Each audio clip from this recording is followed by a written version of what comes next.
വാൽപ്പാറയിലേക്ക് travel ചെയ്യുന്നവർ കണ്ടിരിക്കേണ്ട മറ്റൊരു പ്രധാന സ്പോട്ടാണ് നല്ലമുടി വ്യൂ പോയിന്റ്. വാൽപ്പാറയിൽ നിന്ന് ഏകദേശം 15 കിലോമീറ്റർ അകലെ നല്ലമുടി പ്രൈവറ്റ് ടീ എസ്റ്റേറ്റിലാണ് ഈ മനോഹരമായ വ്യൂ പോയിന്റ് സ്ഥിതി ചെയ്യുന്നത്.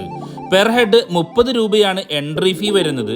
രാവിലെ 6 മണി മുതൽ വൈകുന്നേരം 3 മണി വരെയാണ് പ്രവേശന സമയം അനുവദിക്കുന്നത്. നല്ലമുടി എസ്റ്റേറ്റിലെ തേയിലത്തോട്ടങ്ങളുടെ ഇടയിലൂടെയുള്ള അതിമനോഹരമായ കാഴ്ചകൾ കണ്ട് ഏകദേശം 1 കിലോമീറ്റർ നടന്നാൽ മാത്രമാണ് നമുക്ക് ഈ വ്യൂ പോയിന്റിൽ എത്തിച്ചേരാൻ സാധിക്കുകയുള്ളൂ. സമുദ്രനിരപ്പിൽ നിന്ന് ഏകദേശം 1400 മീറ്റർ ഉയരത്തിലാണ് ഈ വ്യൂ പോയിന്റ് സ്ഥിതി ചെയ്യുന്നത്. ഈ വ്യൂ പോയിന്റിൽ നിന്ന് നല്ലമുടി, പൂഞ്ഞോലൈ, കൊടുമുടി, കൂളങ്കൽ നദി, അടുത്തുള്ള തേയിലത്തോട്ടങ്ങൾ, നിരവധി വെള്ളച്ചാട്ടങ്ങൾ, 1000 അടിയിലധികം താഴ്ചയുള്ള താഴ്വാരങ്ങൾ എന്നിവയുൾപ്പെടെ ആനമല മലനിരകളുടെ വിശാലമായ കാഴ്ചകൾ സന്ദർശകർക്ക് ആസ്വദിക്കാനാകും. സെപ്റ്റംബർ മുതൽ ഫെബ്രുവരി വരെയാണ് ഇവിടം സന്ദർശിക്കാൻ ഏറ്റവും അനുയോജ്യമായിട്ടുള്ള സമയം. ഈ പ്രദേശം നിരവധി ഇനം പക്ഷികളുടെയും കുരങ്ങുകളുടെയും മറ്റു വന്യമൃഗങ്ങളുടെയും ആവാസ കേന്ദ്രമാണ്.